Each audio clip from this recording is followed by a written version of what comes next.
Bonjour, aujourd'hui je vous retrouve donc pour Kapalabhati, donc cette respiration qui va venir attiser le feu digestif. Donc on va venir solliciter donc au niveau de la zone du ventre, le nombril. Donc on va venir inspirer de manière naturelle et sur l'expire, donc on va venir absorber le nombril vers la colonne vertébrale. Donc le ventre va venir rentrer. Donc je vais vous montrer.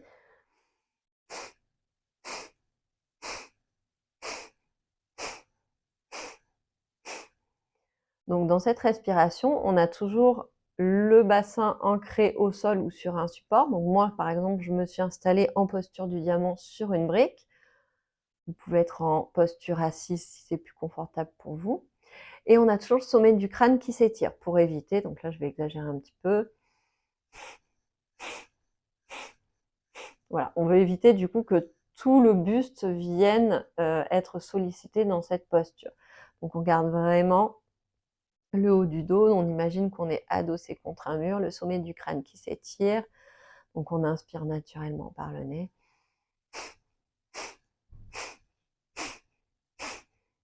Voilà, et on souffle donc énergiquement par le nez ensuite, donc sur les expirations, un peu comme si on avait envie de se moucher. Donc on va venir pratiquer ensemble cette respiration. Donc on vient s'installer dans la posture dans laquelle on se sent bien. Donc ça peut être donc en diamant avec, donc comme je disais, moi j'ai positionné une brique sous mes fesses, ou ça peut être en diamant directement les fesses sur les talons, ou ça peut être en posture assise. On va venir donc inspirer, d'abord prendre une grande inspire, puis une grande expire. Une petite inspire et c'est parti.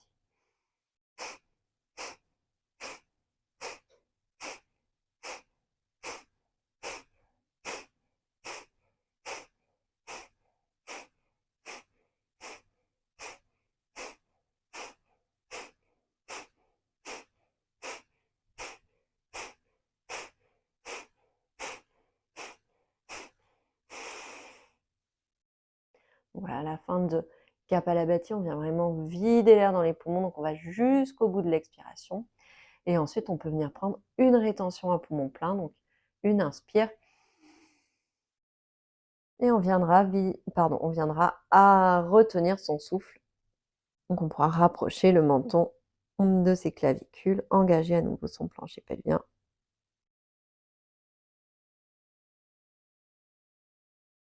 Et quand vous avez besoin d'expirer, vous relâchez et vous redressez l'arrière de la nuque.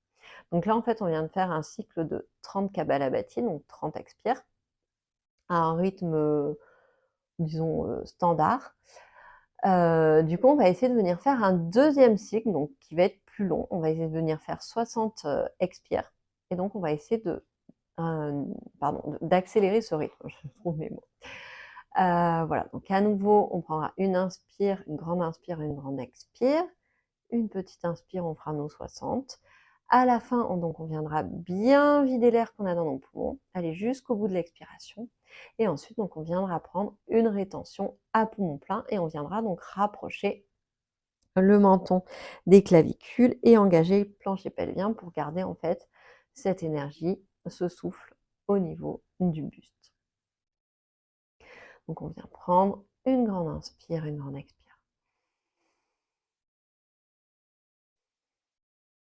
Une petite inspire et c'est parti.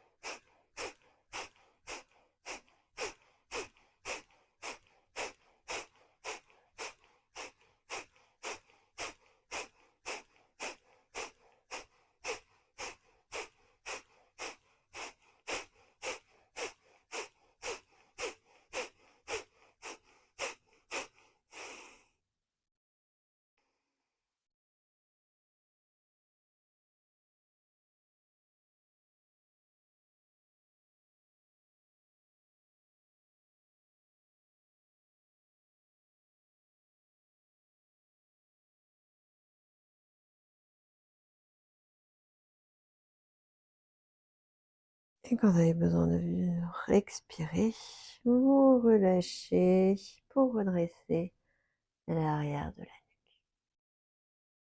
Donc c'est une respiration aussi qui va vous permettre de nettoyer un petit peu toutes les saletés qui sont au niveau des narines.